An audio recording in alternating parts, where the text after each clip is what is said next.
You are listening to the Mountainside Podcast, and our guest for this episode is my friend Chris Pelle.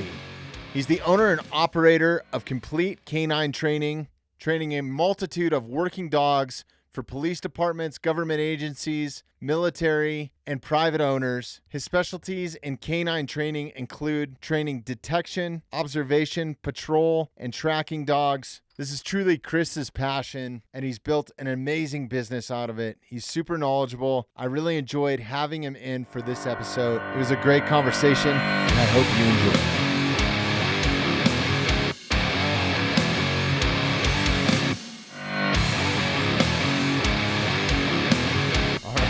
Chris, welcome. Good to have you in here. Hold on a second. I don't have your mic. You want to do a little test there? Test. All right, there cool. we go. All right, now we're rolling. Chris, we're not going to start this over. Welcome, dude. Thanks. I'm stoked to have you in here.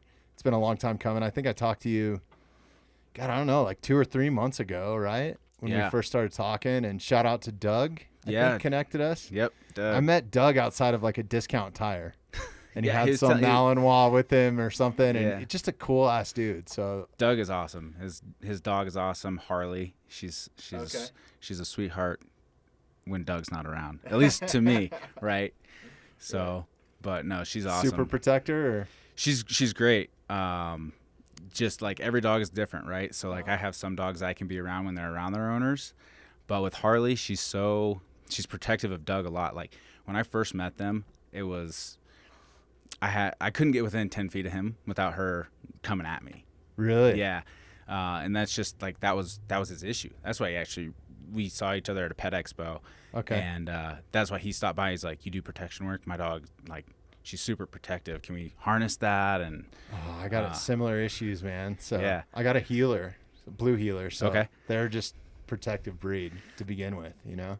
And I think those Malinois are the same. Yeah, I think when I was talking to Doug and he had Harley with him, and that's actually what spurred the conversation. There was a 12-foot gap in between us, and yeah, it was a conversation from a distance. Right. That's for sure. Yeah. No, she's way better now. Like I said, first time I met him, nobody could be near his dog. Now I can't be near his dog because she bites me all the time, and she's just got that association. But you take Doug out of the picture, I play with that dog no problem. When he first came to me, he couldn't walk through Home Depot with his dog. Really? Like she was just like on edge all the time, eyes wide, like everybody's a threat. We worked a lot on getting her to just like focus and pay attention to him. And then now he calls me, he's like, hey man, I walked through Home Depot and people got within like 2 feet. I'm like, this is awesome. I was like, that's everything you've been working at, man. It's not just me, it's you doing all the work at home. And really like that breed, and especially like my blue healer and the Malinois. I have a couple friends that are, former operators and stuff, and have Malinois now as like companion pets. Yeah.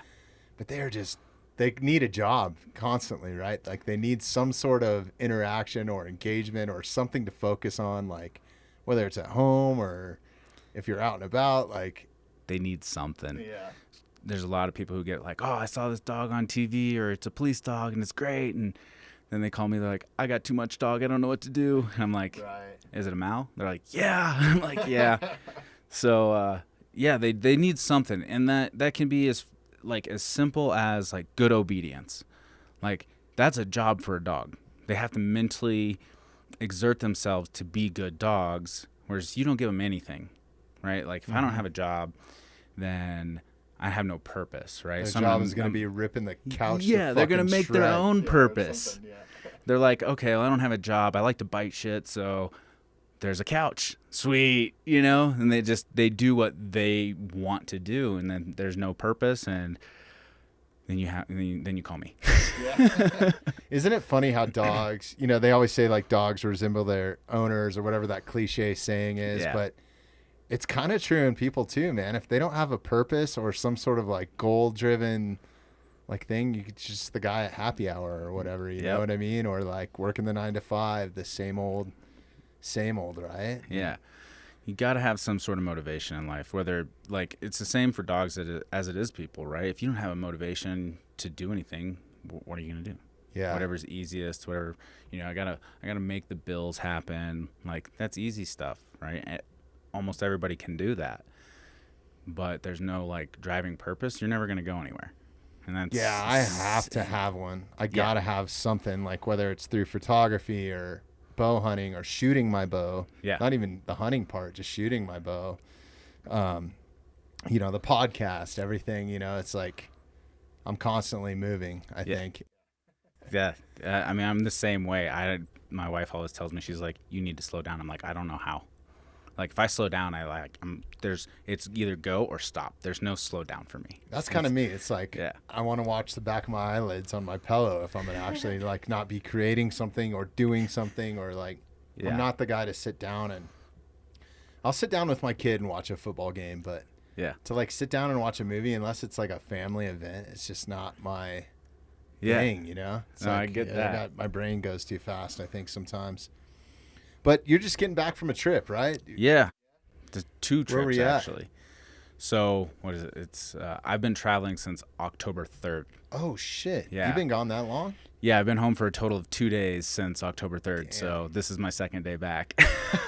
Well, thanks for coming in, man. Your wife must be thrilled with me right now. Yeah, well, hey. What's her name? Chelsea. Chelsea. Thank you, Chelsea, if you're listening to this. I appreciate you loaning Chris to me. We'll make it short and sweet today. So. Yeah. No, I was in Mexico. I did a buy trip down there, so we flew down to Mexico. I got a really good vendor down there, and we were testing dogs for a couple days. Flew back last Friday, so I got in noonish or so. Was home on Saturday all day, and just like catching up on like house stuff, like saying hi to the wife, and then Sunday morning I left for New Mexico, and I've been in New Mexico till yesterday teaching we're doing a canine seminar with Carlsbad Police Department down there. We got them all squared away, and then did a certification to end the seminar with them. So is that primarily I'm so pumped to talk to you. I can't wait to talk to you about a bunch of dog stuff. So I'm going to dive into Let's it. do it. All right. So, do you primarily work with like police, law enforcement, military, those sort of like type of dogs, whether it's privately or for departments, or what do you guys do exactly at Complete Canine? So Complete Canine Training. Sorry. You can call it Complete Canine, CCT. Okay. We hear it all. All right. It's a mouthful sometimes. Yeah. We deal with everything. So when I say Complete Canine Training, it is complete. Right, so we deal with pet dogs. You have problems with your blue heeler, call me up. Let's get them into a training program. I'm gonna call you tomorrow, bro, if you have time. But we work with literally any type of dog. If you've got an issue, we're gonna do our best to help you with that. Whether it be like you got a brand new puppy, just needs some obedience so he's not tearing up the house and that type of stuff, or you got a brand new puppy, don't know what to do, you have no idea, your dog's great, but you're just like, I want a good dog, right? How about a 20-year-old Beagle Chihuahua mix that's your wife's dog? 20 years old? I think we're pushing that old dogs can't learn new tricks yet. All right, just thought I'd ask. I mean, every dog is trainable at every age, but it's just like people, right? Old habits die hard. Right. So our longest program is a 5-week aggression rehabilitation program. And that might not even be rehabilitation by the end of it. It might be aggression management program. So, that's our longest program. So we don't like taking people's dogs for, super extended periods of time because you miss them, right? They're part of the family. So our number one program is probably our 3-week just behavior modification. Just, he's got some bad behaviors and we got some issues that we need to get resolved, barking at other dogs, or maybe pulls on the leash real hard towards other dogs, whatever it might be. And like, if that dog is 3 years old, I'm trying to undo 3 years of bad habits in 3 weeks. Right. And I mean, we work miracles, but that 3 weeks doesn't just undo all that 3 years prior, right? Like, we reset expectations, we reset new rules, boundaries, and things like that. But it's really on the owners after that initial training program to follow through and do what we tell them to do. And then over time, like maybe if you keep doing what we're doing, what we tell you to for like the next 6 months, those behaviors that showed up all the time at 3 years, they're showing up like once every 2 weeks. instead of every single day.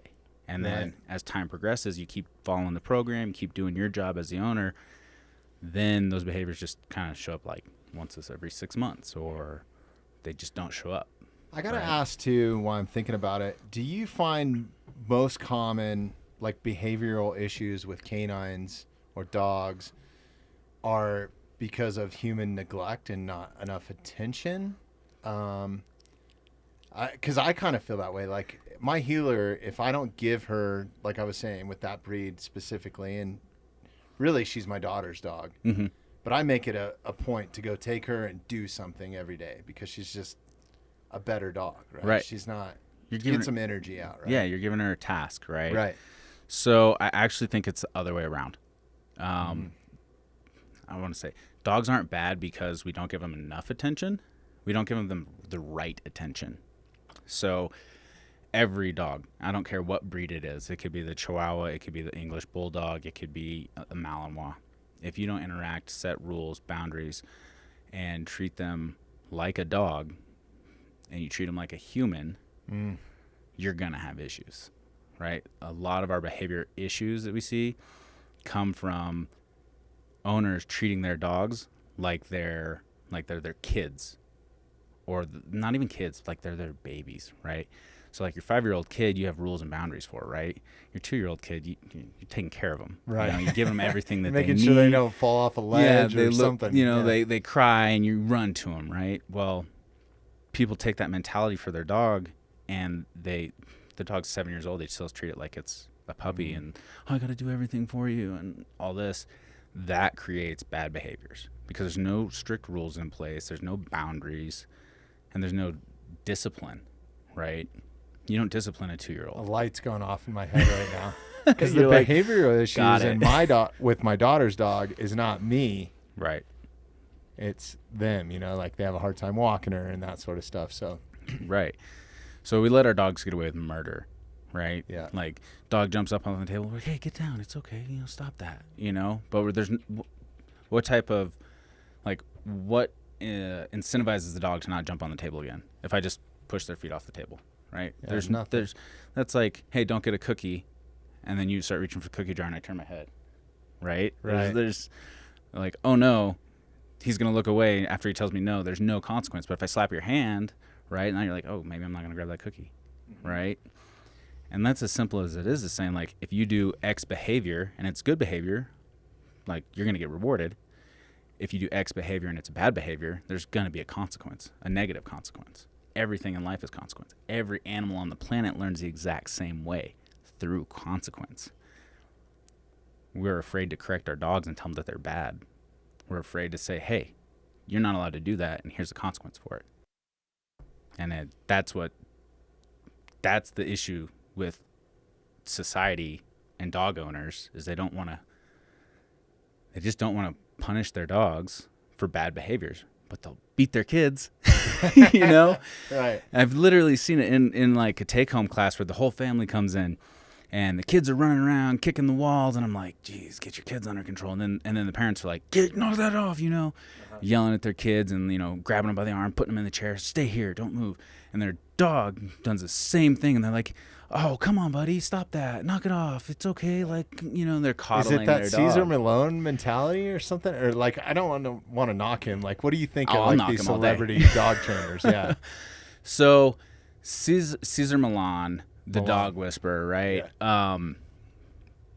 He uses it's the alpha dog like mentality. Everything is a pack mentality. Being a leader, but not even being a leader. Actually, I'd say being the tough dog, right? Well, we take a similar but very different approach, right? I want you to be a leader for your dog, but I want you to lead like you would want to be led. Right? If your boss came into your office and like every time you messed up a report or whatever and he like grabbed your head and like smacked your head on the desk, you'd be like, fuck this guy, I don't want to work for him. Right. Like, and it creates a fear-based relationship. And a lot of what Caesar does is create that fear-based relationship where the dog is afraid that they're going to do something wrong, so they're going to be punished. Whereas the way that we operate is we set the guidelines for the dog, and we give them the opportunity to make the right or wrong decision, right? So I train the dog like sit means sit, right? Sit means put your butt on the ground. When I say sit, you have two choices. You're either going to sit or you're not, right? If the dog sits, I pay him. Good job. Here's your paycheck, buddy. Here's a treat. Here's whatever. If the dog doesn't sit, I correct it. I'm like, hey, I said sit. That's the boundary. It means sit. I give him a leash pop, and he puts his butt on the ground, and then I pay him anyway, right? Yeah, that's a good point to bring up. How are you correcting these dogs? Are you backhanding them? Are you No. Yeah. No, we want to be. There's actually an It's acronym. not funny, actually, but No, but I was making a joke there. People, take it easy. We'll get some hate mail over that. Yeah, it's all right. I mean, people do it, right? They still have the Yeah. old newspaper, smack them on the nose with the newspaper mentality. And again, would you want to work for your boss if he smacked you with a newspaper, right? Because at the end of the day, we need to be leaders and the boss of our dog, but a good boss, a good leader. So I see people all the time trying to force their dogs into positions too, like Yeah. lay down and they'll like grab their front legs or whatever. yeah, Like, so that's compulsion, right? If your boss said, write a check, and he grabbed your hand and made you write that check, again, that's not fun, right? Right. Think about it in the way that like we would want to be treated, right? It's very similar. I don't want to anthropomorphize dogs, which is giving them human characteristics, because they're not. That's actually a big problem. People are like, it's my baby, right? No, it's a freaking dog. Treat them like a dog. Right? They don't have the same cognitive abilities as we do. They can't process the same way.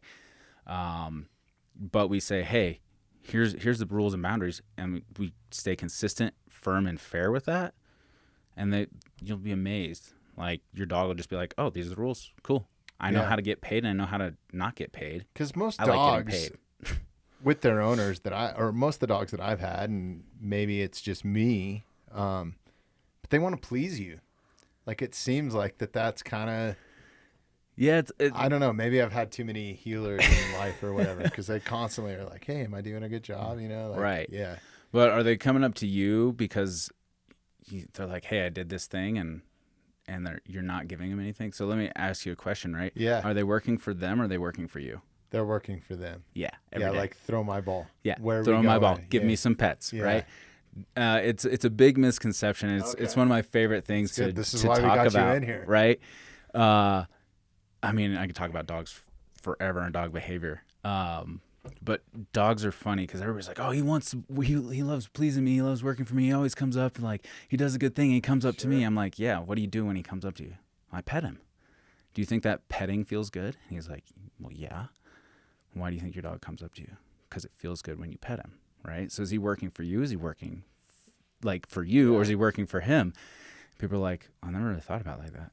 I'm like, yeah, your dog doesn't like die in your house and lay there dead for 3 weeks, and let's see if your dog still working for you, right? Right. You're gonna be dog food eventually, right?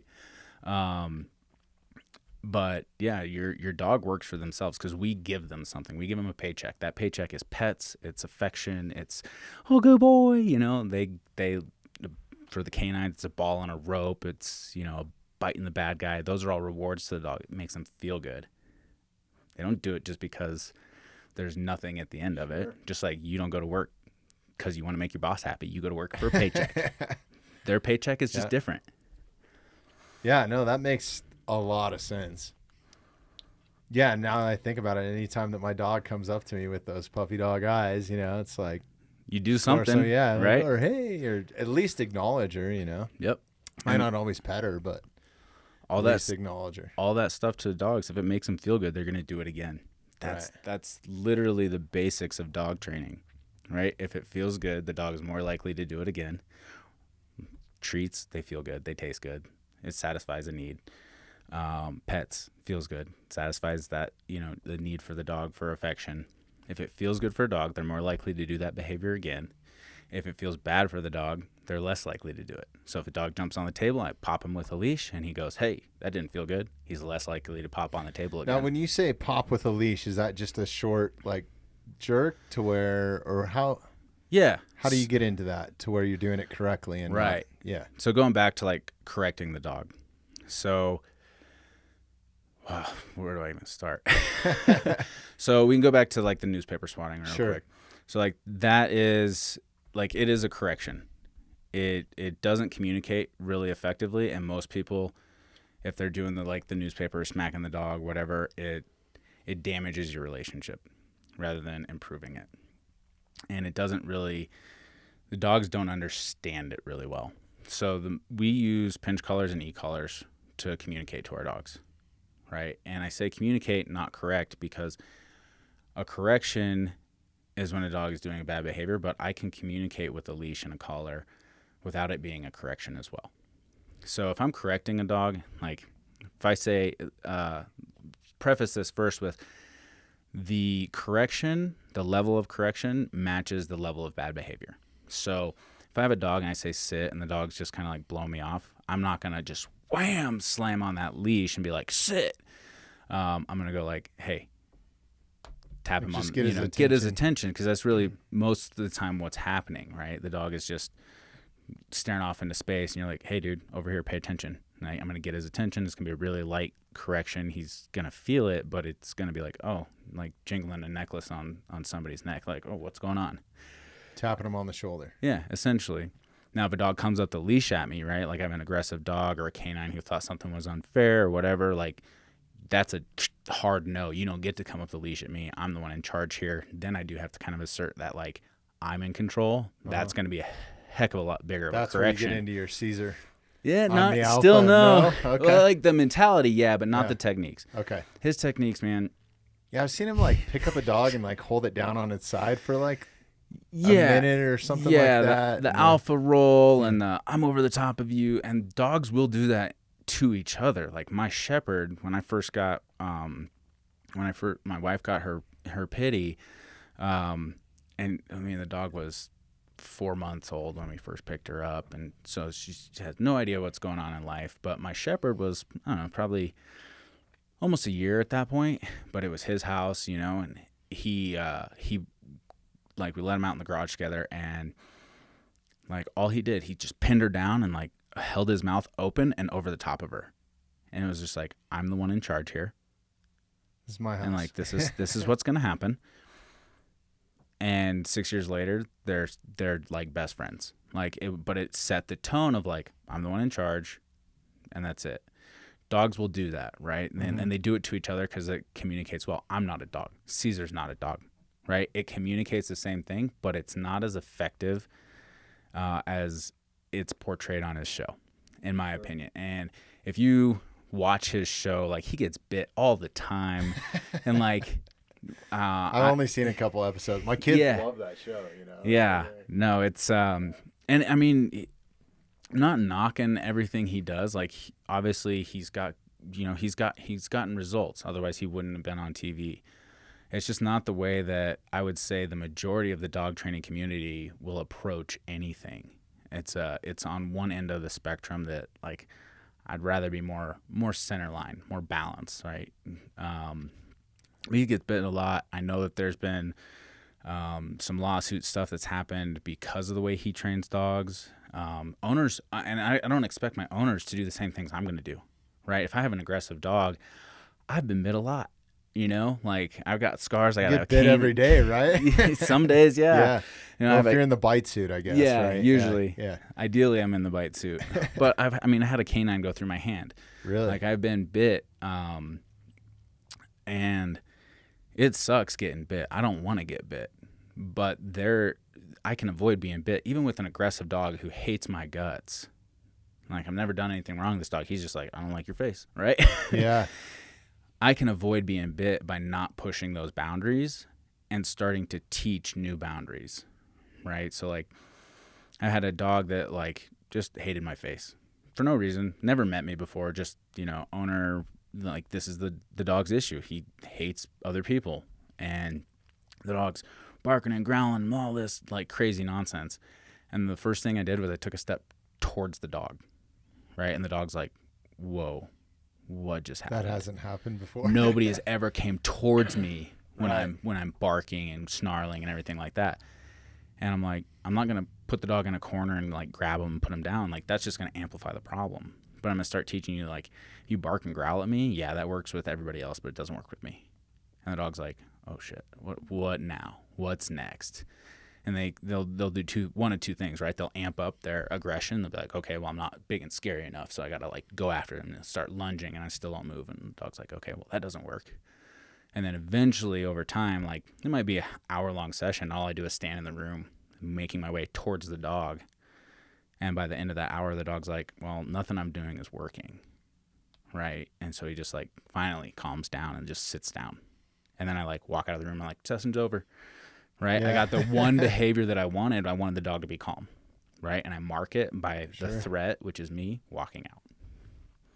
Yeah, that brings up another question. Like I've only been bitten by 2 dogs, and both times I was in open space and they were dogs off leash. Yeah. One time I was jogging, which I do run actually, but it was a light jog.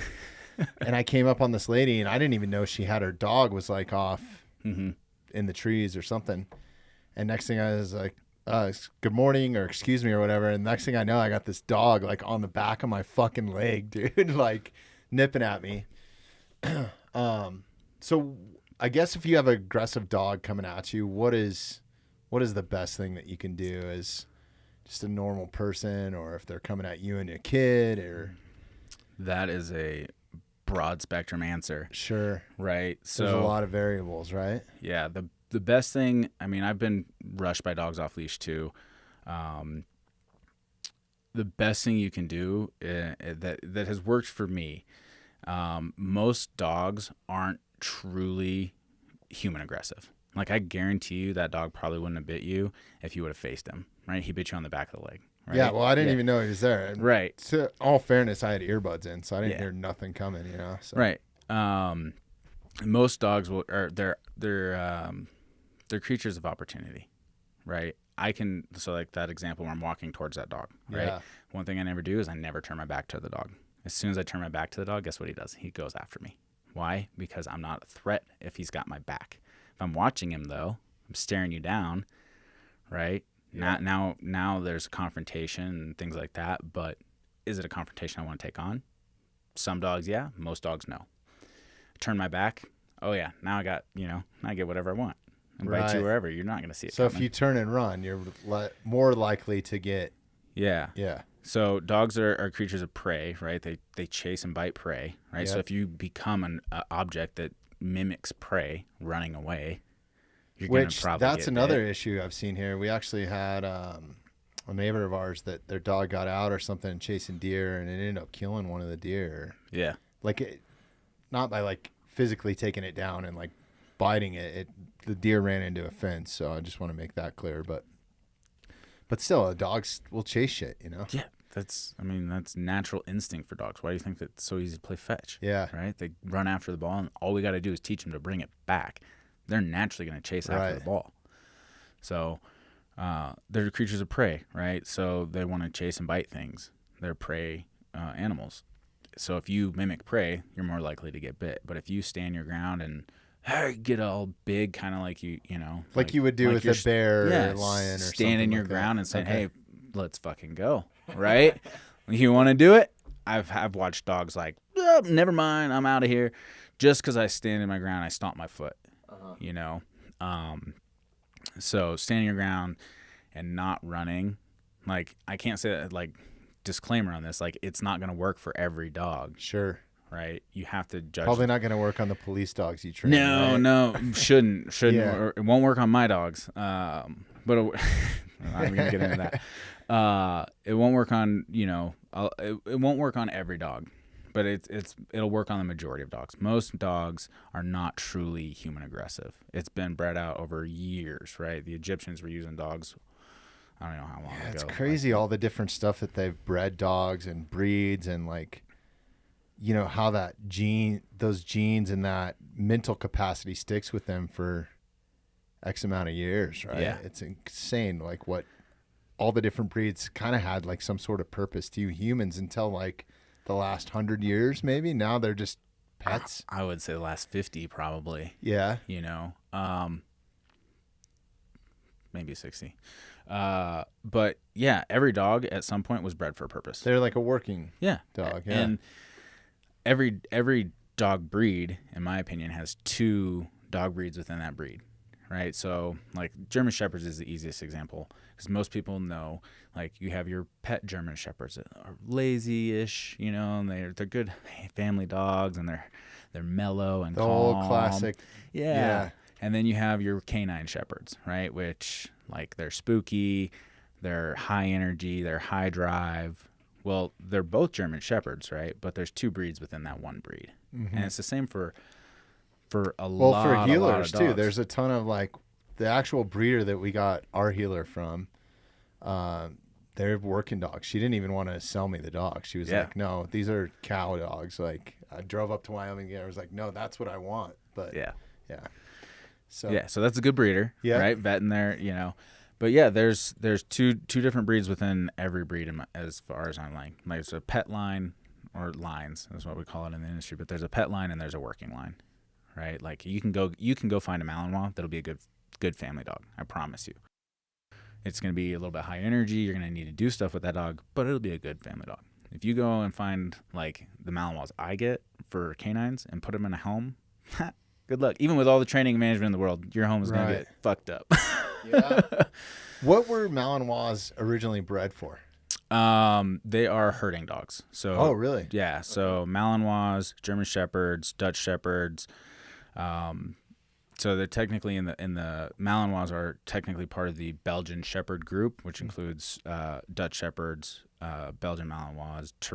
I'm gonna fuck this up. Teruvians. We call them just Turvs for short. Black brindle looking. Those ones? are Dutch Shepherds. Okay, those are so cool looking, man. Yeah. So they're all in the Belgian Shepherd group, and they're all herding dogs. So very similar to the German Shepherds when they were first, bred, was for flock protection and things like that. Yeah, I guess I didn't ever put that two together. It's in the freaking name, Right. Well, they're not called Malinois Shepherds, right? They're called Belgian Malinois. So it's like, and everybody's like, what's a fucking Malinois? Or a Malinois or a whatever. So, they just don't, it doesn't connect because they don't know that they're in the group of Belgian Shepherds. Sure. So. Yeah, no, it's, typically you're working with Malinois, Shepherds, those sort of like working dogs. Yeah. When you're working with family dogs, or if somebody came to you and said, "Hey, Chris, I want to get a good family dog," what breed would you suggest? So the breed that I would suggest would be the one that fits your lifestyle, right? So if you're, which is key, I think, right? Yeah, absolutely. Yeah. They make a dog that fits your lifestyle, and I say that with like the utmost dead certainty. Like, if you are a couch potato, get an English Bulldog. That dog is perfect for you. Not going to need a whole lot of exercise. Looks like they can't do a whole lot of exercise. Where's the cheeseburgers? Yeah, right. Let's just lay on the couch and hang out together. If you go hike 14ers all the time, go get an active breed. Go get a Malinois or a Husky or, a Shepherd, If you want a good, like, we're somewhat active, but also we hang out at the house a lot, a Lab is a good choice for you, or a Retriever, It kills me too. Like, you got to think about regionally too a little bit. Like, when I see people that own, like, I'm in Vegas a lot for what I do outside the podcast, and I'll see people there with like Huskies, and they're just dying. Like, they're not meant to be there. No. Yeah. Dogs are great at acclimating, right? But at the same time, your Husky is a dual coat dog, is meant to like sleep out in the snow. In fact, I know like one of my in the Arctic, right? Yeah, like not just Colorado snow. Yeah, like, there's a big difference. Yeah, one of my trainers, she's got 2 Huskies, and like if it's snowing, she can't get them inside. She's like, no, they'd rather be outside than inside with me. Like, I just want to keep them inside because I want my dogs inside with me. But the dog's like, nah, I'm gonna stay outside. My Shepherd, I can leave him outside all year long and he would be fine. He'd be like, I don't need to be inside. In fact, when he comes inside, he's like, let me back out, please. Yeah. And that's the same with my little healer. She gets cold, because she's an Australian dog. So she's living in a cold climate. So we don't keep her out very long. But yeah, I have a little Frenchie. They're great, aren't they? She's the fucking coolest like dogs, a man. Potato on freaking crack. I love it. But like, yeah, she'll go outside, but she's only outside for like when it's cold and snowy. She's only outside for like 10 minutes at a time. If it's too hot, same thing. She's only outside for a little bit. She's like it has to be 65, and then she can be outside all day long. But and either end of those spectrums, just because she can't regulate her body temperature as well. Yeah, she's coming inside. I love that breed though, man. They're the coolest. My brother-in-law has one, and just the coolest dog, Burton, man. Yeah. Pain in the ass, though, too. Smells horrible, man.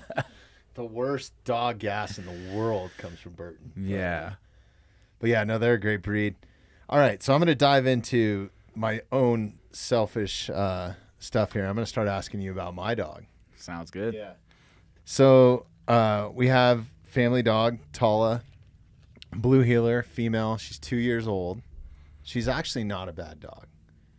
We had a really bad vet experience. It was during the pandemic. She was great.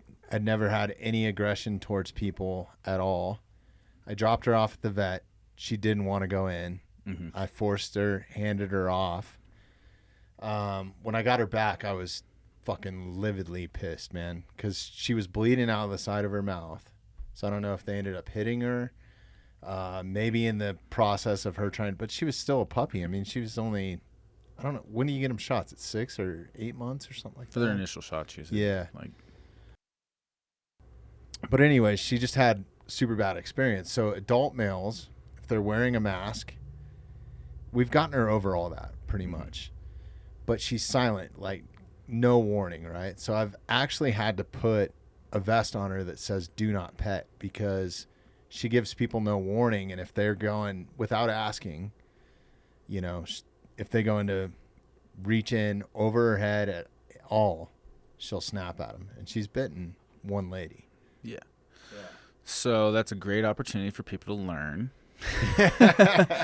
Because I'm going to tell you. That's one thing I do is I always ask, like, hey, can I pet your dog? Or like, just...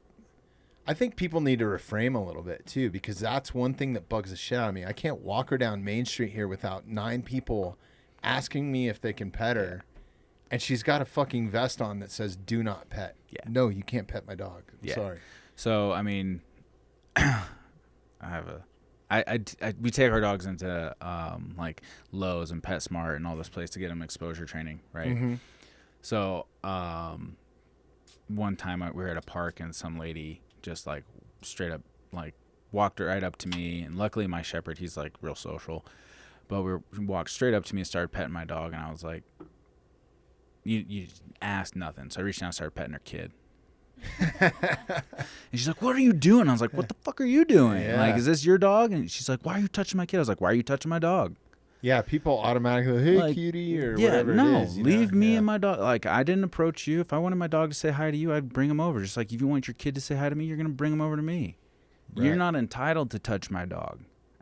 It's like, I'm not entitled to touch your kid. Why do you think it's okay for you to touch my dog? She was like, she stopped petting my dog. Let's say that. She was fucking livid. And she's like, I'm going to call the cops. I'm like, go for it. Yeah. You know, whatever. I train all their dogs too, by the way. Yeah. They know me on a first name basis, you know. Right. They'll send a unit right over real quick. No. But it's like, people don't like, I actually had a lady one time tell me, like, if you don't want your dog to be, you know, pet, why do you take it out in public? Like, it's my fucking dog. Like, I can take my dog wherever I want as long as they're under control, on leash. You know, I'm meeting all the stipulations to have my dog out in public. Why do you think you can pet him? Mm-hmm. Like, just because he looks good? Like, he's a gorgeous, beautiful German Shepherd, but that doesn't mean you can come up and pet him. That's the thing with Tala is she looks sweet, and she is sweet, unless you're going to her space, right? Or she thinks that she's being threatened or threatening me or one of the kids. And I'm sweet too until you invade my space without my permission. Right. Right? And people, they just don't get it. They think that, you know, your dog is you know, they're entitled to pet your dog or whoever's dog, and it's like, just because and I think there's also this misconception that all dogs should be friendly, and if not, they need to be basically put down or whatever that or put on a muzzle and kept under, lock and key. And that's, which a lot of people do that with their dogs too. Like if they have behavioral issues, they will not take them out. And that's okay. That's not, honestly, that's why Tala is not here right now. But like we're bringing in a dog trainer, maybe not today. Like, shit. Yeah, let's not do that today. Yeah. No. And that's, so there's that, I would say that's responsible dog ownership to a degree, right? If you just have a problem and ignore it, that's irresponsible, right? It's not just going to go away. But if you have a problem and you're managing it effectively, that's being a responsible dog owner. If you have a problem and you're just like, if you have an aggressive dog and you're trying to take them out on walks all the time and they're lunging and barking at everybody constantly, that's irresponsible as well. But manage your dog appropriately for your dog, right? Like I have a dog that she stays at my house 24/7 all the time because she's not dog friendly. And I'm a trainer and I've done 6 years with this dog. I've worked with this dog. She cannot be around any other dog except for mine, like the rest of my pack. And if she is, it's gonna be a fight. I know this. I've worked on it over and over and over and over again. And it's a genetic code in her that just got flipped on when she was a young pup. She's like, other dogs that aren't these other 5, nope, not allowed near me. Sure. And it's like, okay, so guess what? My dog stays at home. So I guess this also brings up another question. There's a ton of people that go to rescues to get dogs, which I think is a great thing, right? Yeah. What's the best way to kind of pick and choose? I mean, is it without just taking the dog home or something like that? Are there any tendencies that you can look for? Or, I mean, obviously, if they're aggressive, they're going to show that pretty quick. But yeah, yes and no, right? Kennel environments are different than home environments. Sure. So like what we see at a home environment can be completely different and vice versa. Things to look for. That's, honestly, if I was to go select a dog from the pound, and just kind of, I would look for calm demeanor, no outward aggression, like towards other dogs or people, and confidence. So aggression typically comes from a lack of confidence in dogs. So the dog with the tail between his leg, the old cliche thing, that's an not confident dog, right? Right. In whatever situation they're in. And like I want to see a more confident dog, and that's, again, it's personal preference. I personally can rehab a dog that's not confident to be confident. I have the skills and tool set to do that. Most regular owners don't. They just like, oh, he looks so scared, I'm going to take him home and I'm going to love him until he's better. Well, that doesn't necessarily work because you end up coddling it and making it worse most of the time. But if I'm like, want a good selection of a dog, I want a dog that's, just like kind of, hey, I'm here, I'm available, choose me, not the dog that's in the corner shaking because I walked up and it's freaking out just because there's people around. Like, I don't want that dog because there's issues there, right? You got a rougher road ahead of you then. Right. And it's not to say that dog can't be fixed per se, but it's going to take a lot more work than a dog that's just kind of like, hey, what's going on, dude? Choose me. Obviously the aggression, like outward aggression, is just a red flag for any dog, so that's what I would look for. And just generally speaking, if I'm going to go, I want to look to see this, just the dog that's kind of confident in his own shadow, not scared of it. Yeah, that's good advice. So back to my dog. So the next thing, like, because she needs a job and a purpose, and I personally would like to have her trained to track, right? Because I'm a bow hunter. Yeah. I always thought, what it would be awesome, and it is legal through the state. You have to obtain a secondary license or something, some sort of like canine license, but you can't use them to track to find big game. Well, it depends on what you're hunting, but for like elk and deer. But like if say you shoot one and you can't find it, right? That's like the worst. That's a bow hunter's nightmare, right? But like to put her on a trail, or more importantly, to even help the community. We've had some search and rescue people in here. I'm constantly in the backcountry with my kids. I think it would be awesome. She's typically with us. And a lot of times we're dispersed camping. I'm not the guy to go to a campsite or something like that. Right. Sometimes it's from a backpack. So like if something were to happen to one of the kids or I couldn't find them or maybe they were lost, I thought what better way to have, and it gives her a purpose. At 2 years old, is that something that I could start her in training? And one thing I've noticed, like when we're playing fetch and stuff, like I'll throw the ball or her duck or whatever into like tall grass. Yeah. And sometimes she has a hard time finding it. So I'm not quite sure that she has the nose. She's got the nose. Okay. So I mean, I can teach a pug to track. Like I really could. Not long distance, but I could teach it to track, maybe 10, 15 feet those at a time. Those are the sniffly dogs with like the pushed up nose, right? Yeah, like, just no face. One of my friends had one of those, and it was always like snotting all over you and stuff. Those are a funny breed too. Yeah. Any dog, every dog has the ability to air scent and track and detect odor, right? They just better than us. Every single dog on the planet has got a better nose than we do. At 2 years old, your dog would have no problem picking it up. You would just have to start the progression like appropriately, and you got to decide what you want to track. So it's kind of specific, like to a degree, yeah. So like there's if I'm tracking cocaine, right? Yeah. We just detect cocaine. Okay, sorry. Used to track it, but now we just detect it. Yeah, no. Gotcha. So like for tracking, you got to think like. So you shoot a deer or an elk and it takes off and you got a blood trail, right? So you're tracking elk or you're tracking your blood tracking is what you're doing. Yeah. Right. Correct. That's actually fairly simple because you can get some elk blood or deer blood or both and teach them to follow that trail. When you're tracking human odor, it's a little bit more complicated because you and I both have different odors.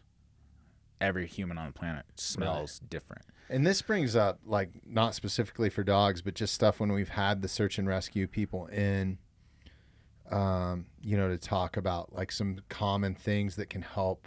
Like, say you have a lost kid. Mm-hmm. Number one is don't dress them in camouflage jackets and stuff. Like, put them in something bright. Right. Have a plan. Well, actually, number one is have a plan. If they do get lost, stay put, whatever those cliche things are. And you can get a ton of information from Alpine Rescue. I think it's .com, or it might be Org. Can you look that up for me real quick, just in case anybody wants to check that out? They're like our local search and rescue. But one of the things they said was, and I started doing this, was like take an extra sock that your kid's worn out of the dirty laundry. Yeah. Put it in your backpack. It weighs nothing. Like if you guys are going to be that dispersed or that far out, have something that we can get a scent off of if we do get a canine. Yeah. Available. So search and rescue dogs we don't do search and rescue. Okay. I'm not going to pretend that I know a whole lot about search and rescue because it's a different style of tracking. It's a different purpose, right? Like police canine tracking is find the guy and bite the guy, right? Tell me where he's at. Search and rescue is, one of the things that they do that we absolutely don't do is they teach bounding, where the dog will go find them and then bound back to the handler. They keep going back and forth. So that's a whole nother thing. Yeah, that's one way that they do it. I didn't even think about that. Yeah. So it's totally different. Those dogs, they have been taught to do like article scenting is what I'm going to call it, right? Okay. Because they discriminate that article, and like your campground, you guys been walking around all day long and things like that, or for 3-4 days, whatever. With police canines, it's usually we're tracking within 20 minutes after we lose a suspect or sooner. So we don't need to discriminate. Police canine tactics, we set up a cordon around a building and then we run the canine on the outside of that cordon because none of our officers have been there. So the last thing that left here is going to be that suspect. Right? So the methodology and the training is different. So we don't do scent discrimination in the same way that search and rescue does, but dogs discriminate scent. Sure. Right? So if I give them a scent and tell them to find it, and that's how I initially start my tracking, then they're going to be able to do that. For us, that's not something that we do. Okay. And Sarah's got that website pulled up. Thank you, Sarah. It's alpinerescueteam.org, and they have a ton of information in there. They have these little cards that I'm just now seeing on here that you can fill out and throw on your dashboard.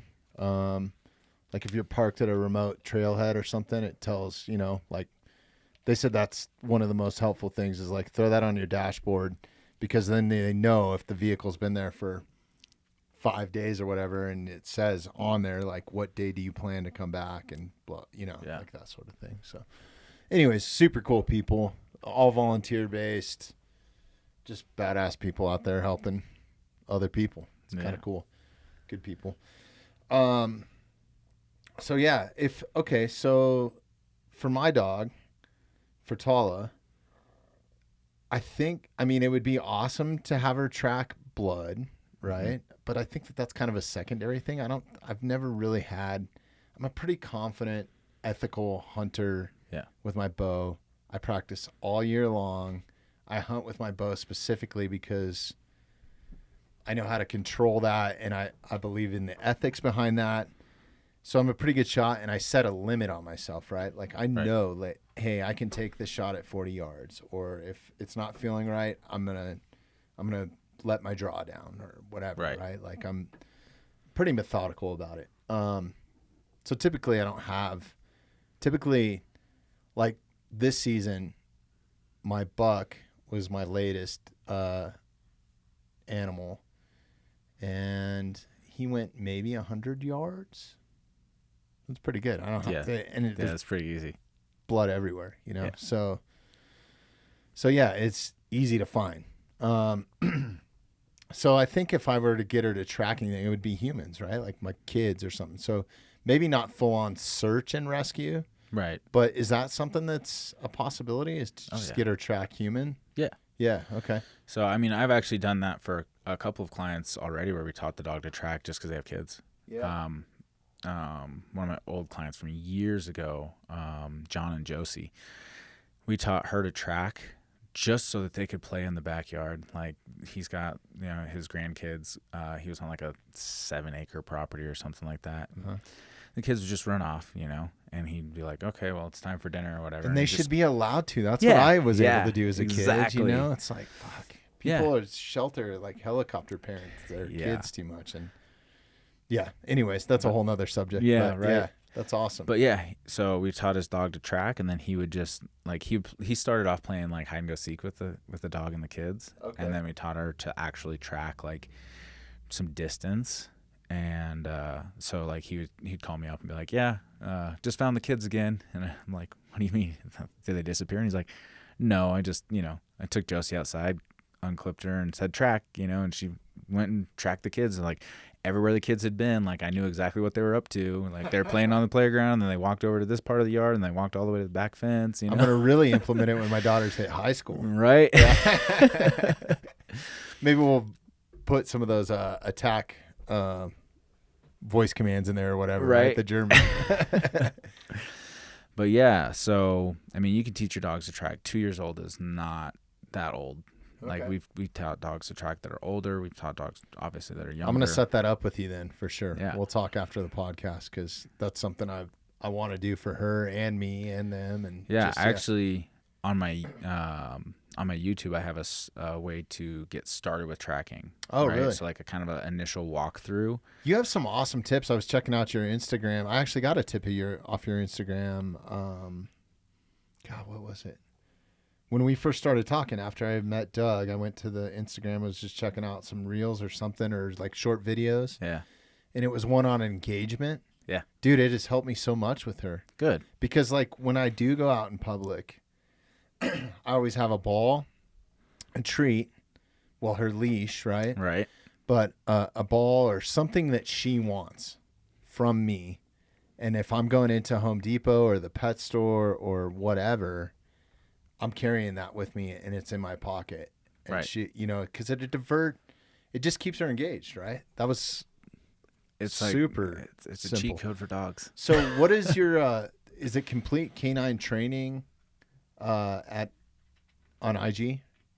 It's like Complete Canine K9 _ train, I think. Okay. Because Sarah, you could look that up for us too, so we can drop that. And then your YouTube channel? Yeah, it's still one of those like long weird URLs, but it's linked on our Instagram and on our your website. On our website. Okay. But yeah, there's a video just shows you like real basic like how to start tracking on hard surface. Okay. So we for us we always start on hard surface because it's easier than soft surface. Hard surface is like asphalt, right? And soft surface is grass. The scent will stay a little bit longer. No, opposite. No, really? Right? Okay. So on your hard surface, the scent dissipates faster because there's a breeze or because it whatever. evaporates or Yeah, quicker? essentially. Yeah. But it dissipates, right? There's nothing like grass inherently has humidity, right? Yeah. Even if it's a dry summer day, like the grass is still more damp than asphalt. Yep. Right? So asphalt, the odor dissipates faster and it will spread out quicker and dissipate faster. So it's harder for the dogs to track on asphalt. Whereas grass, one, you have your like human skin rafts that fall off like that we're shedding right now that they can pick up on, but also you're crushing vegetation. And crushed vegetation gives off its own odor as well. Right. So we always start on hard and then work our way to soft because it's hard versus easy. Right? We want our dogs to be good at the hardest thing possible, and then when we move them over to grass or something, they're like, "This is cake," you know. Right. And most of our dogs, by the time we're done with their tracking program, they're tracking a mile plus with multiple surface changes, going from asphalt to concrete to gravel, then to a grass field for 100 yards, and then back to concrete, and then we're sitting inside of a tree like 20 feet in the air, and they're like, "Hey, he's up there." So that's awesome. Well, cool. Yeah, definitely check that out. It's CompleteCanineTraining.com. Is that right? Yeah, that's the website. Okay, cool. And then there's links to the YouTube and Instagram. Yeah, it's all in the. Your guys' website is awesome too, by the way. You can schedule stuff. It's well done. You guys did a good job putting that together. That one I built all by myself. No shit. Start to finish. Cool. Yeah. Second job, huh? Yeah. Well, so I used to be in before I got into dogs full time. Yeah, let's dive into your background because that's interesting too, man. Like, if you have the time, yeah, let's go way back, all the way at the beginning. Yeah. So first I was born. No. So, I mean, I was in the military. Did some time in the infantry and the army. That was just to get schooling and stuff out of the way. Like I didn't want to put my parents in debt, so I was like, they're like, well, don't go into the army. We'll pay for your school. Were you handling dogs in the military? No, I didn't even see it. Like I didn't even see any dogs in the military. Okay. Right as I was getting ready to get out, though, I got my first dog, Kira. She was a German Shepherd, and I had I've always loved German Shepherds. So I was like, I want a German Shepherd. I went to the breeder, and I was like, oh, this one loves me, so I'm gonna pick it. Not knowing anything. And I was like, I'm gonna make it a protection dog. Wildly off base, but so I start training this dog, and I have no friggin' idea what I'm doing. Like none. Like I just got a dog, and I was like walking it on a leash, like 8 weeks old, walking down the street, and I'm like, this is probably like day 5. I have no idea what I'm doing. I have a crate, I've got water bowl, food bowl, and other than that, I'm like lost in the sauce. Not doing any research or anything like that either. I'm just like, I'm gonna train this dog. Think is right. Yeah. Okay. And, I think that's what most people. That's what I've done. Yeah. I was walking this dog, and this guy on my block, he's like, "Hey, bring that little dog over here." And I was like, "Who the fuck are you?" And he's got like slick back hair and kind of a grease ball, and I'm like, "All right, whatever." I walk over to him like he's not a threat, he's just awkward and weird. So I'm gonna walk over, and I start talking to him a little bit, and he's like, "What do you plan on doing with your dog?" And I was like, "I'm gonna make her a personal protection dog."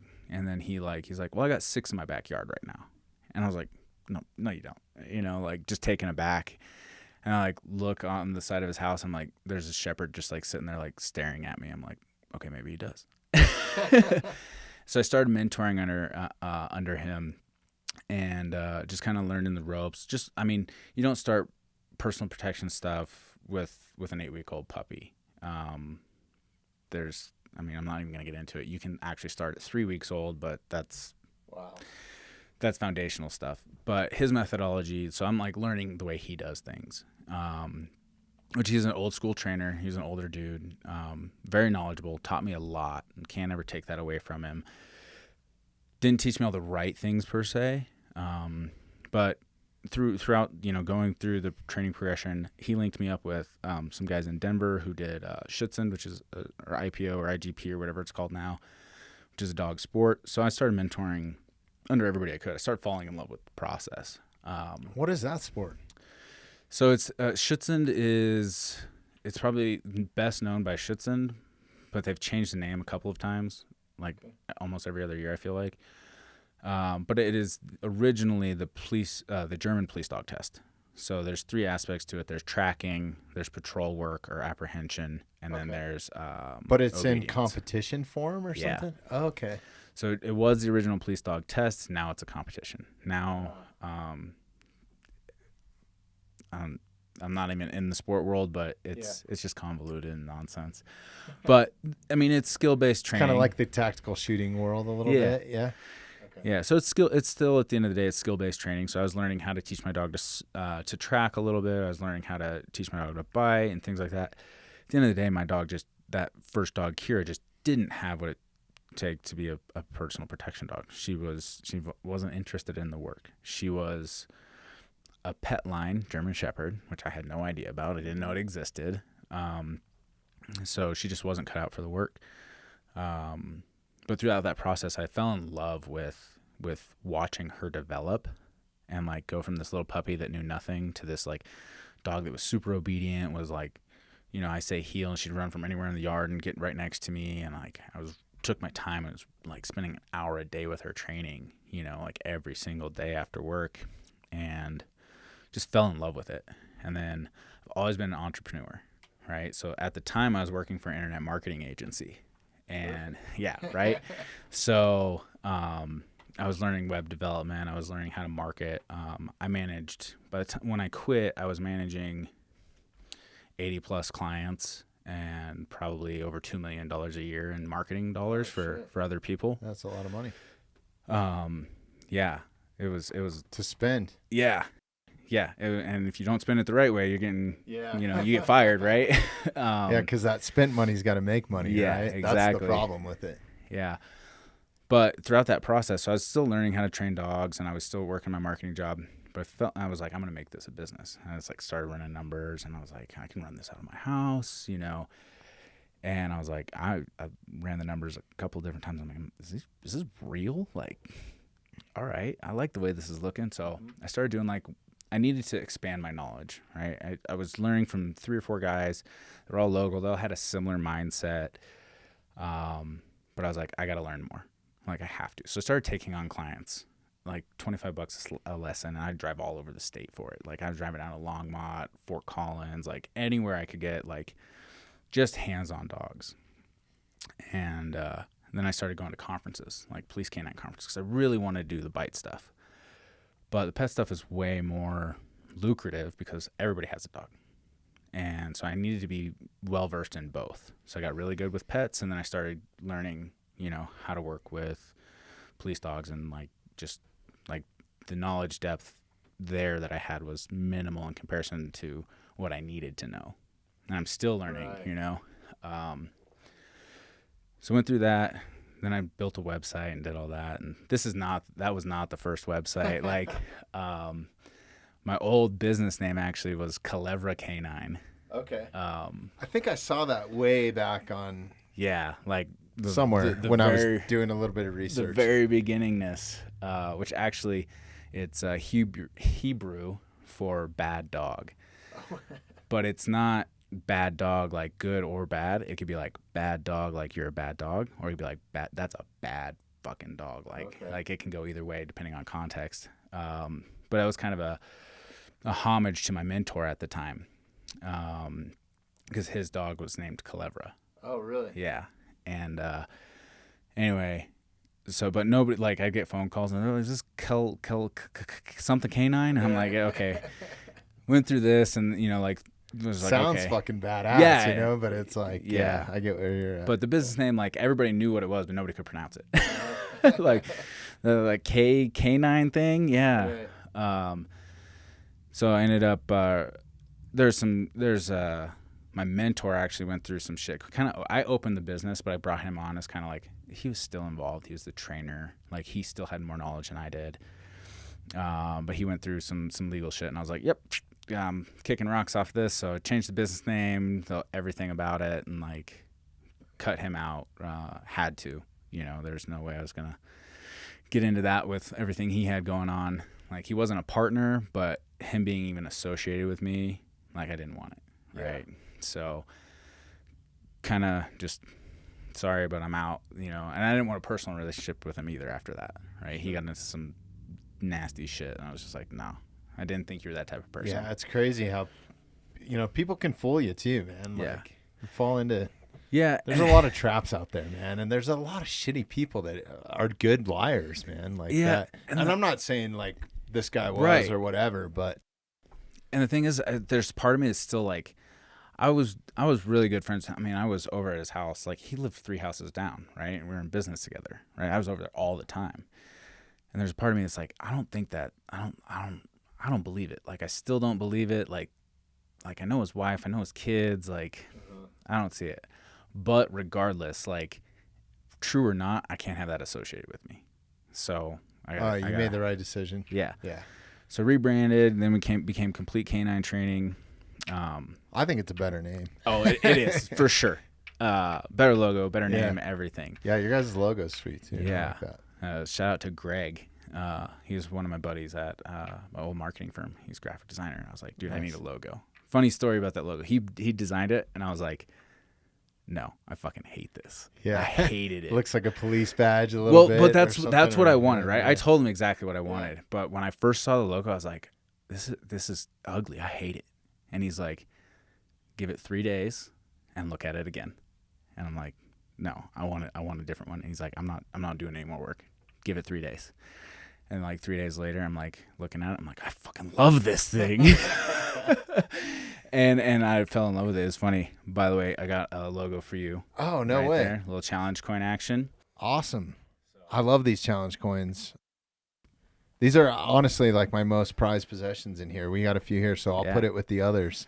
And people always come in if they're sitting in your seat and they start picking them up and like checking them out because they're so cool. We have a lot of former military and law enforcement and game wardens and all kinds of people that come in, but these are so cool because it's not something you can just go out and buy. The personal connection. Yeah.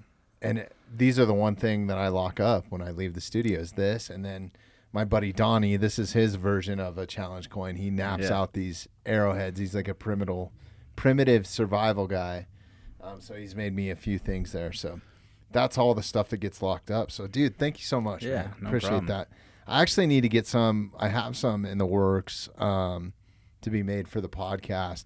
I need to talk to a couple of my military buddies first. I mean, maybe I can get your opinion on this. Yeah.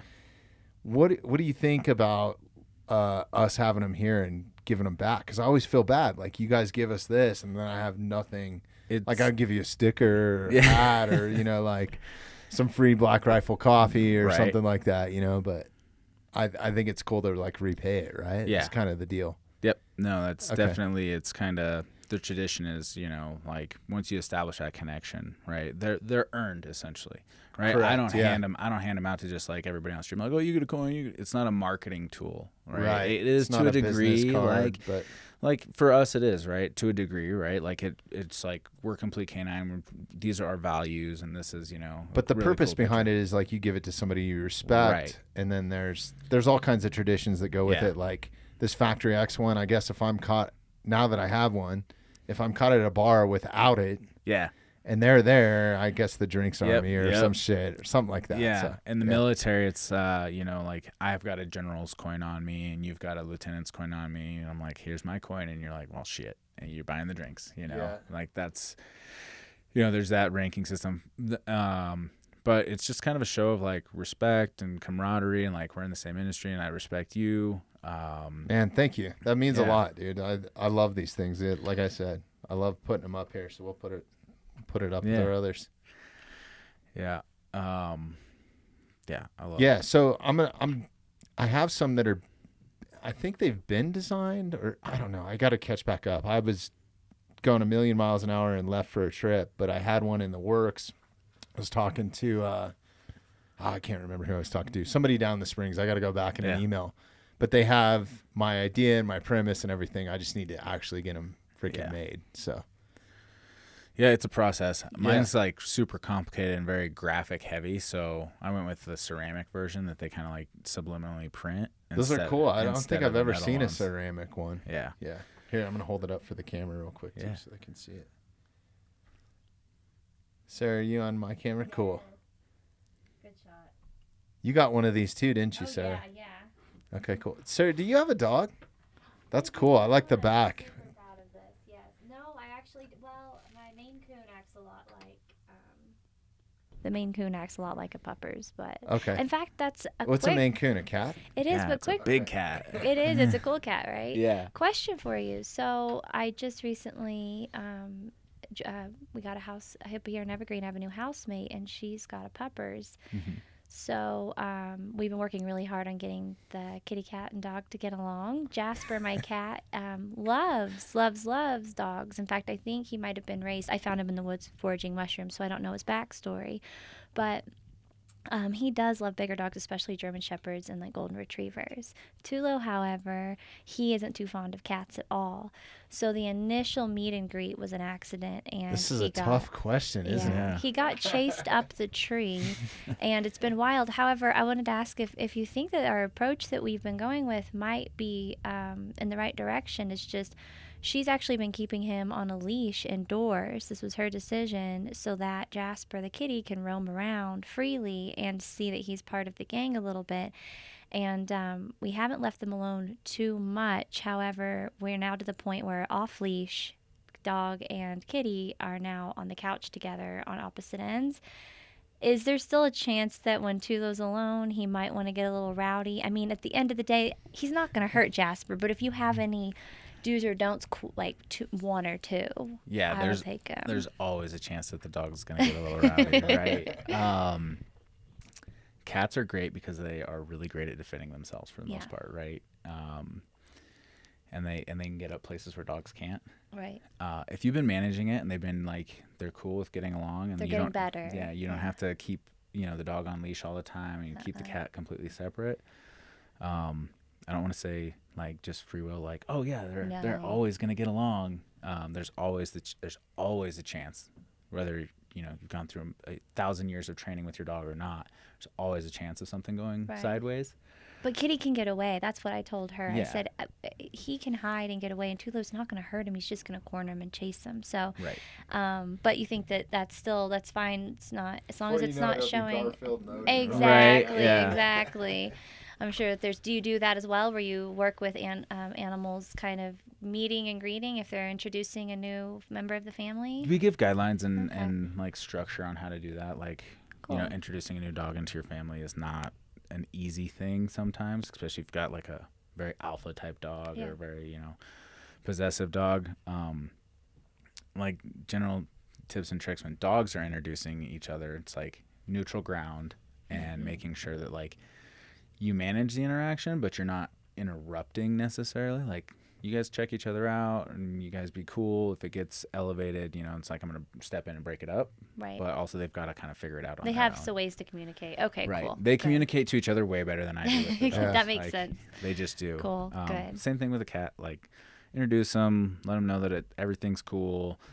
But yeah, don't interfere too much. Just if it gets to the point where somebody is definitely if there's a power struggle and somebody's definitely taking over that power struggle and it's becoming an unfair thing, like, I'm going to step in. Like, if my Pity got a hold of my cat, like, nope, we're not playing that game. Right. So. It makes sense. Cool. Yeah. Thank you. But you guys don't train cats, right? Hell no. Not a cat person, huh? No, I have a cat. I've got a little rag doll. Nice. He's a little dirty cotton ball, is what we call him. But yeah, I have some buddies that work in the media space as photographers for like tactical companies, and one of them is he's just incredible at like CNG or like post production, like Photoshop type stuff. And he made this one post. There was a guy like standing at the back of a C-130 as like a tactical cat, like strapped to his chest, ready to jump. Yeah, it's pretty funny. always thought it would be funny if law enforcement started using cats for something. Or Man, if we could train big cats, man. oh, they're way more effective than dogs, Oh, right? yeah. As far as like attack mode goes and all that sort of. That's like my biggest fear of being in the backcountry is a lion. Yeah. Like, bears are kind of, they mimic dogs a lot, right? Yeah. Like, there's a lot of the same sort of Yeah, I wouldn't mentality, but like. I'd go up against a bear before I went up against a cat. Yeah. That's for sure. have you seen? I think it hit Instagram like yesterday or a couple days ago. I've been seeing it on all the hunting stuff. There was a lion that was coming at a guy that he shot at like twice. Yeah. Yeah, I Crazy. did See see if that. you can find that. If you go to our Instagram, it's probably in the feed somewhere, or Google it. What was that again? That's It's a mountain lion that's coming at a guy, and I think he ends up shooting it twice or shooting He's over shooting it. at it for sure. Yeah, I don't know that he hit it. I Is it in don't think he Colorado? did. I'm not sure if it was Colorado. let's see what comes up. Oh, here we go. Yeah, Yep. Oh, wow. New York Post. That's reputable. Oh, should we go back? No, it's all right. It's fine. As long as they got the video. Right. They'll probably play us a Pfizer ad first or something. No. Yeah, this is Yeah, it. that's the one. Oh, gosh. Yeah, in my opinion, he waited way too long on Oh, that. dude, I would have been. Yeah. Yeah. Oh, my God. Look at how. I mean, those things Look at can this. jump. When we had They can jump like 35 feet, Yep. like Oh, horizontally. they can jump 17 feet straight up from a standing position. Yeah. No It's thanks. insane. Things I I'm not actually, playing with. when I was up elk hunting this year, I go pretty crazy spot on the western slope. Doesn't see a whole lot of people, and I saw a lion. I'm pretty sure. I mean, it happened so fast. Like Yeah. the Native Americans call them ghosts, right? Because they're like all the time that I grew up here in Colorado. I actually grew up right here in Evergreen. Yeah. Playing in the mountains. We have lions that come into our yard at night occasionally, you know. But I've I don't know if very there's a video. rarely seen one in the wild, like Yeah. out. I've seen two actually, and this would have been my third. But I was cow calling, so I think it came into Yeah. that, and that's an eerie feeling. And then I was walking back at dark, and I swore the thing was on my pant leg at one point. I even like turned around, like psyching myself out, you know. Yeah, I would have been shooting right there. Yeah. I mean, look at the aggression. His ears are pinned back, Oh yeah. tail. He's in that pounce mode, you know, stalking mode. So like it's very similar to like dogs, honestly. You see like the stalking behavior in dogs and cats. If that dude would have turned his back, he would have been done for. Oh yeah. Like instantly. It's the same. And Like, a lot of times you don't even, I mean, they're so fucking stealth. Like the only reason I saw this one, it was like out of the corner of my eye. yeah. And it was definitely a cat. It might have been a lynx, but I don't think so. yeah. Because I couldn't tell because I couldn't see. Normally you see their tail, That's but its all you tail see. was kind of like tucked. Yeah. Yeah. A friend of mine, shout out to Eric, who was up hunting with me. He was telling me a story. He's hunted up there a lot of years, and he was telling me a story. I can't remember exactly. So Eric, I hope I'm not screwing this up, but he said that he was cow calling one night, or like walking up a trail, and he said he had this eerie feeling, and I kind of got the same sort of thing when I saw that cat. I don't know what made me like Yeah. look over there, and then I just saw movement, you know. But he said he turned around and it was just a lion's face, like sticking out of some shrubs, like some oak brush or something. Yeah. And he was like, dude, I was shitting my fucking pants. He's like, all I had was my bow, and he's like, I was holding one arrow. Like, he's like, that's all I could think to do, because Right. there was like, he's like, I would have been done. He said it was a big cat too. So luckily I've never been that close, but that's honestly the only reason I carry a sidearm is like Yeah. up there, you know. Things And I'm I not saw the messing biggest with. black bear I've ever seen in Colorado in my life at night coming out of a spot, man. I thought it was there's like some free range cattle up there, and I thought it was a cow like running across the road, but it was way too fast, dude. It was either a big ass black bear or a Sasquatch. It was one of the Yeah. two, man. It was big, Yeah. moving fast, but yeah, those are the two things that make me nervous. But cats especially. Yeah. Especially like you think about what a house cat can do to you. Yeah. Think about what a that's, like, mountain lion could do. Make those claws 40 times bigger. Yeah, and it weighs 100 pounds plus. I mean, Yeah. some of those, the cats down like in Deckers and stuff. A friend of mine is a lion hunter down there, like guides those, and they're 195, 185, 175. Yeah. No thanks. Yeah, I'm not playing those games. and like you think Kamara Usman's a bad motherfucker? Like, dude, the agility on those things, like, God, it's crazy. All right, I don't even know how we got on that. Did you grow up? Are you from Colorado originally, or Yeah. Okay. I grew up in Loveland. Oh, really? So up north. Yep. Okay. It's not very many of us around anymore then. No. Yeah. No, there's not. Proud to be the native here. Yeah. Yeah. No. Yeah, no, that's awesome. We keep finding them on the podcast here too. So yeah, I guess we kind of dove into your background a little bit, and then I kind of wanted to know, what I guess was the full-on catalyst, like, hey, I'm going to do this as a business, and how long have you been in business, and what all do you guys handle at Complete? Yeah. So for me, when I, like I said, I've always been an entrepreneur. Like, I've always wanted to own my own business. That's always been like somewhere in my plans for life. I've also always wanted to be involved with law enforcement or military, right? Like, that's been from I was like fucking 5 years old. I was like, I'm gonna be a SWAT officer, and so like when I started I fell in love with training dogs. I fell in love with the process of taking this little dog that knows nothing or has behavioral problems and turning it into just a good dog, right? That's the basics of what I do. But I wanted more, right? But I did. I'm a true business person. I ran the numbers and I was like, this makes sense. And then I took years developing my craft, and then I was finally like, I'm fed up sitting at a desk all day. I'm done. Like, I'm mentally tapped out. I gave my company like a 3-month notice. Like, I'm like, hey. That's nice of you. Yeah, right. Well, I mean, I was managing like 80 clients, like, and the owners of the old company, they were like, we're friends. Like, I started at that company when there was 50 people, and I knew the CEO and the founder, like, personally. They were my football coaches. And then, like, when I left, there was over 500 people. Wow. So, like, there's a whole slew of reasons that I left. But, like, the biggest one is company culture completely changed. It has to, right? Like, it has to, from 50 people to 500, like. You got to start managing people differently. Yeah. Let's say, yeah. Like, they're no longer my friends, like, that coached me in high school. They're the CEO, and, like, okay. Right. Cool. Like, so that culture changed, and, all these different things. But also, Plus, it's so much better. This is a passion, right? Yeah. Much more than a business, it seems Right. like. Yeah. Yeah. So, but I was fed up with sitting at a desk all day.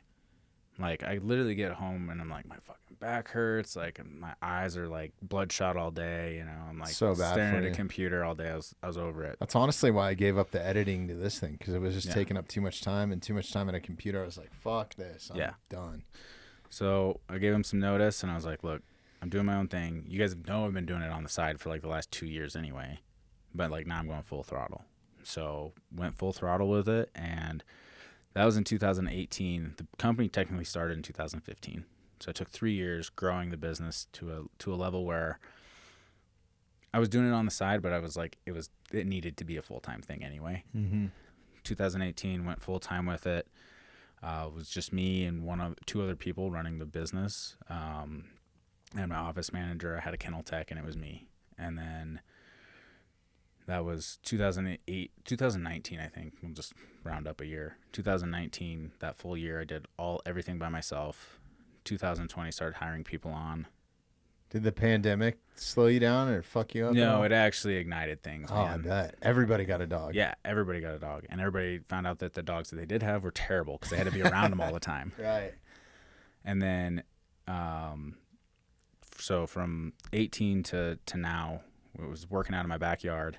And now we're in a 11,000 square foot facility. And we got 22 people that work at the company now. And that's up in Brighton, Yeah. Colorado? Okay, perfect. Yeah, we got people that listen from all over the place. So, Yeah. So do you guys take walk-ins, or what's the best way if somebody has a dog? Call us and schedule, because Okay. I wish we could take walk-ins, but we're booked out till the end of November right now. Really? Yeah.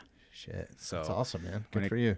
for like our board and train program, we're booking out a month to 2 months in advance consistently. For our one-on-one stuff, if you want to come in and work with us one-on-one, we can usually get you in within like a week or so. But yeah, if you wanna get the best dog training deal from us is our board and train. You gotta call us, put a deposit down, and save your spot because we're busy. That's good, man. That's awesome. So. Well, it sounds like you guys are doing it right. When it comes to, say, we had a lot of first responders that listen to this. Yeah. How do you guys work with departments and different agencies or stuff like that? Do they approach you guys, or what's the best way for them to get a hold of you? Just through the website or something? Yeah. So through the website, that's the best way to get a hold of me. If you go to the Police Canine side of our website, it gives you my direct contact information. Okay. The pet side is the pet side, so it kind of goes to my office manager and stuff. But the other side goes directly to me. And hopefully you don't get too many calls from the pet people now that you just. Do we need to edit that out? No. Because I still have my checks and balances, right? Right. Like, we get people all the time who are like, I want a guard dog. And I'm like, well, you fill out the canine form. I'm going to send you over. Yeah, how many people want an actual... Well, here's one thing that pisses me off, because I still travel quite a bit, is everybody's got a service dog, and it'll be like a Shih Tzu or whatever, or emotional support dog, or like... Because you can just go on Amazon and get the little service tags, There's right? no true federal regulation on it. There isn't. No. There's So, got to be soon, because there at should some be. point, But I don't know if it'll ever come down. Yeah. I mean, the last podcast that I was on, actually, that was one of the things that they talked about, is creating like a regulatory board for, like, if you want to have a service animal, it has to check these boxes, right? But the way that the ADA is set up right now, it's like, I've got a service dog, and they're like, okay, does he perform a service for you? Yes.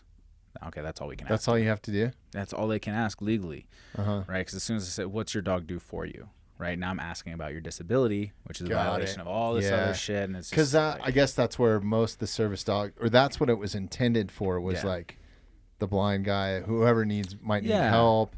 I mean, there are a lot of military dogs. There's no reason for them to be on a commercial aircraft or anything like that. No, but I know vets and stuff that I personally know that have PTSD therapy dogs. Oh right? yeah, that have for anxiety sure. dogs, and I know some they too. need them, right? And like they can take them on planes or whatever. And they're Malinois or whatever, because you can find that I'm dog. all about that that fits. if your dog is well trained. Right. So like, at least if you're gonna do that, get the training. But like, if your dog is that dog that you have to like hold on a leash, back when he's getting on a plane, that's an issue. Yeah. And like, catch some heat for this or whatever, but like, your little Shih Tzu is not performing a service for you. Like, I know better, because I've had too many people call me and be like, hey, can you train my Chihuahua to be my service dog? I'm like, what do you need me to train? Because as a trainer, I can ask. They just want the service stamp. Yeah, they just want the obedience. Is there so some they can sort say of it's a service dog? Paperwork or something? There's nothing that you have. So like, you can go to United Airlines. Yeah. And they charge you, I don't know what, they probably charge you some sort of fee or something, right? I think that there's a fee for, I don't do it, so I don't know. Okay. Sarah, can you look that up? Just like, if you want to bring your dog on a plane, service dog on a plane, what's the stipulations? Yeah. Because I'm just curious now, like. It's there's definitely stipulations around. Okay. Let's just see. I'm trying to see how. Because I don't think there's anything. I think you just have to. Okay, so we need to read the service animal transformation form. So. Where's that at?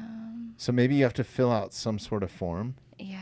But there's no like certification, and then I would imagine, because like you can just go buy those service things anywhere. I know. Like honestly, what happened? So for Tala, because she was biting people, and people weren't asking me if they could pet her, and she doesn't give off any sort of, like, she looks like a sweet dog. Look, passengers who can complete this form can board the cabin with their sensitive dogs free of charge. All you have to do is fill it. It doesn't look like it has to be approved. Really? Interesting. Yeah, and I mean so I got this tactical vest from one of my buddies or whatever. It's not a very good one. That's something I was going to ask you about, Chris. But anyways, I love the having the vest on her with the do not pet, because it just stops 90% of people there's still 10% of people. Can I pet your dog? Like, Well, another interesting maybe thing. you can't read, but like, Well, it's whenever, because I know if it says it's a service dog, you shouldn't pet it anyway. You don't still even ask, correct. right? Yeah. But how many people will offer to let you pet their service dog when to me it should be all or nothing. That's either there as your, assistance Correct.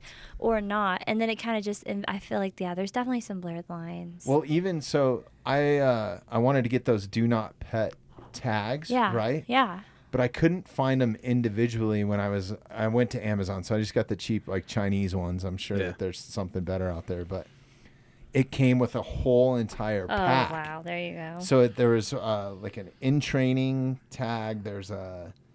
Yeah. And I didn't want to make her look like too official because that's not what I'm trying to pull off, right? I'm just trying to make people stop fucking petting my Which dog. it's unreal that people, like you said in the beginning. But it came you with too. it came with a service dog pass, Really? and I Of course it honestly did. just threw him straight in the trash because I was like, I don't ever want to be tempted to put these on, Yeah. or to have my kids put them on because, Yeah. yeah, A true service dog, like a dog that is trained for a task and is actually helping somebody out. Like they're not gonna give a shit about anybody but the person on the end of the leash, sure, right? And they're like the handler or the owner, like usually one and the same. They're not gonna be like, hey, you want to pet my service dog? right, They're never gonna ask that. They're gonna be like, leave my dog alone. He's here for me. You can And he's gonna be tell. basically invisible. Like, you're going to know that there's a dog there, but he's not going to cause any commotion. He's like a well-trained service dog. It's just like, if I brought my dog in here, he'd just be laying here the whole time. I Dad's expected doing you his to walk thing. in with a dog, dude. I'm a little disappointed you didn't. I thought about it. I love and dogs, all dogs, but The one dog that I had with me, because I was picking Next him up. time. Yeah, I was picking him up from the kennel because he has to board it at the kennels when I leave. He's that dog. Yeah. My wife and him don't get along. So I was like, do I have enough time? I'm like, I'm already gonna be late. Like, I gotta. dude, we're pretty laid you back need to here, stay. right? Yeah, Like, but he'd be bouncing around here. Okay. We'd be like knocking mics everywhere. oh shit, dude, that happened to me. We went down to San Diego and recorded with my buddy Andy down there at his knife shop. Shout out to Andy at Half Face Blades. And he's got a Malinois Crow. Yeah. Fucking dog knocked over a mic. Was like, he's the fucking coolest dog ever though. Yeah. The dog, he was like biting rocks or something, so they had to replace his canines Yeah. with a titanium one. So he just looks like Terminator, evil dog, but he's like the nicest fucking dog in the world. All he wants to do is play with his toys, you know? Right. Like, so funny. Sleeps on his back. Like, do all Malinois do that? Like, he sleeps on his back like a human. It's so weird. I got like 8 working mouths in the kennels right now, and they all do it. Yeah. You know, but I also have mouths that have never slept on their back a day in their life. Hey, Sarah, go to Instagram and look up Spec Operator. And I'm sure Crow will be in one of those. Sleeping. He's always posting.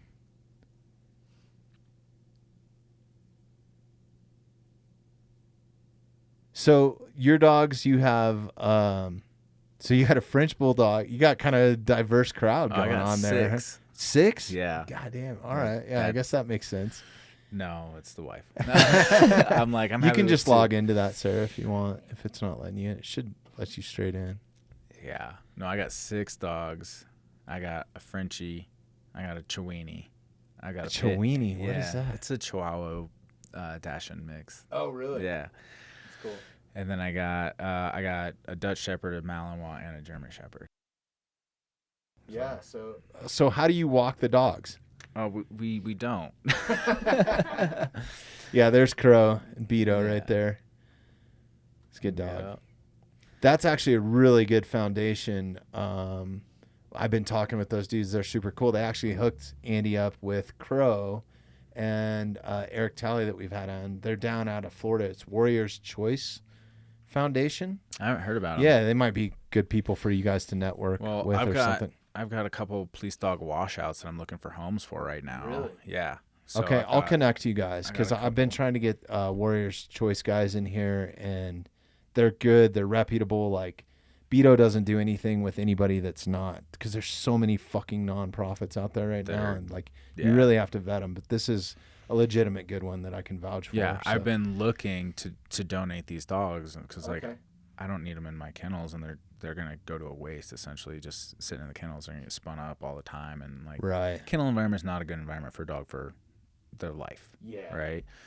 So I've been looking and been trying to get these dogs donated. So Okay. yeah. And you guys actually sell dogs too, right? Yeah. Or like, so you guys take them from a puppy and train them for whatever somebody would want to pick up, right? So you kind of getting something out of the gate, right? Yeah. So, I mean, I would say procure and sell, right? Okay, We don't do a whole lot of breeding. Like we do very, very, like the one litter of puppies we had was kind of an accident. Well, it was definitely an accident. Yeah. We tried to breed our female to like champion bloodlines like 3 or 4 times. And then she goes into heat, and then my police dog washout reject, he gets some. And we're like, you chose the bum? It's always like that, right? You choose the loser instead of the champion over here. So then we got, we had a litter of puppies, and we're like some of them work. Like we got some in our program, but we washed some of them. They just don't have what it takes. And so we got to find homes for them. So I'm trying to find some place to I don't want to say push them off, because that's not right, but like donate them so that they can be used. Like they all have something to like a family environment type thing, like, or something, and to but somebody not who can handle 'em. canine work, I guess, right? Yeah. They're not qualified for like doing bite sports, but I mean, or police canine work, but they're qualified to be good. Like they could be a service dog. And honestly, that's what you need if you need an emotional dog or a support dog, right, of some sort. Is you want that run, right? Yeah. So they would be like the pet line, right? Going back to that previous, they'd be like the pet side, even though it was a litter of all the same dogs, right? Yeah. But there's some that are more suited for pet life, and there's some that are more suited for working life. Just remind me if I don't send it to you past the weekend here, and I'll connect you guys. And cool. Yeah, we'll figure something out with them. That's awesome. Well, Chris, let's wrap this up, dude. I know your wife's probably expecting you at home. Really appreciate your time and getting us in here. Before we let you go, it's CompleteCanine.com, right? Training. I'm sorry. Complete. It's the whole shebang. Training.com. Go check them out. Follow them on Instagram. There's some great dog tips on there. I'm going to now go to your YouTube and start with the tracking, and I'm going to talk to you about Tala. I'm going to get her down to you guys for sure, because she needs something to do, and it'll be something fun. I think the whole family could have fun just training her and doing tracking that. Is like a whole family activity, because you could like. Oh, and my kids are into this geocaching. You ever heard of this bullshit? Okay. Yeah. So I'm gonna try to get it. I don't know. It'd give us something else to do that's a little bit more interactive and keep them engaged with the dog. You guys got anything coming up down at Complete? You guys do any events or? We don't do a whole. I mean, we're busy, man, training dogs all day. Yeah, I got you. I mean, we have a police. We have a DOC handlers course coming up. So we have a 4-week handlers course. We're teaching new handlers how to handle detection dogs. So that's all of November and into December. We don't have our next event wise. I do a lot of like canine events. So I put on schools for decoys, teach people how to get bit. The next one, we were supposed to have one in November, but the DOC contract kind of supersedes that. So that's getting pushed to next year. I'm just going to leave that open. We do problem solving stuff like that for like the pet world, right? Like we don't do a whole lot of events because people don't show up. They're not necessarily super interested in learning how to better their dogs. We have some clients that are, right? Mm-hmm. But they do the extra one-on-one classes and things like that. We're looking to start some more of that this next year and being like more community involved, where we can be like, hey, we're doing a 4-hour class on, how to communicate to your dog. It's on a Saturday. Come in. It's $25 or something like that. So we just got into this new facility. We're just kind of getting our feet under us and like figuring I think out that's how so to good do too. that. Like I think that's honestly might be one of the best ways to keep dogs out of shelters is actually learning how to handle them and train them, right? Yeah. Like instead of just giving up. Yeah, I mean, I could in a 2-hour class, I can teach you basic dog training fundamentals that'll just cover the very, very basics of dog training. And you have a ton of stuff online too that's basic for free, right? Yeah, we got some stuff. I released an online course, and I probably need to make the videos public, but I didn't complete the course, right? So it's like, I'll get you to week 3, and then you're on your own. Then you got to call me. Then you got the ghost, yeah. No, but like it gives you the foundation, like engagement, right? I have a video that talks just about creating engagement with your dog. Yeah. You know, so I have those things out there. And that's available on the website. I'm gonna go get it, dude. It's on. I'll open it up on YouTube. It's just, and I'll send you the direct link. It was an online course when COVID hit. I was like, oh, I got to do online dog training. Right. Yeah, no, I don't, because nobody followed through. I was like, nope, you got to bring your dog to me if you want to train. I'd rather just come down and hang out with you, man. I've really enjoyed having you in today. We want to have you back. So yeah, let us know. I know you're busy, but let us know when you have time, or if another trainer wants to come in or something. I think it's good subject matter. It's something I'm genuinely curious about, and I love what you guys are doing down there. So, and hey, shout out to all the first responders out there that are absolutely out there working, you know, too. So I didn't mention that. Well, I'm a big supporter of them, and grateful that we have people like that. All right. So yeah, awesome time. Yeah, thanks for having me on. Yeah, it's been a we'll blast. let you get home. Yeah, the wife's waiting. She's like, "Are you done yet? Get home now." I'm like, "Chill." Yeah, we're done. We're done. You can go home now. So, all right. See you, everybody. Thanks for listening.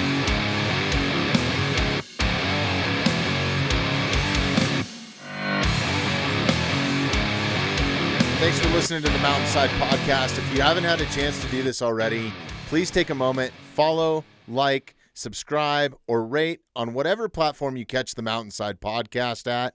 Also, if you'd like some more information on upcoming episodes, safety tips, access to all of our affiliates, and all the badass discounts that we get here at the Mountainside Podcast, check out themountainsidepodcast.com.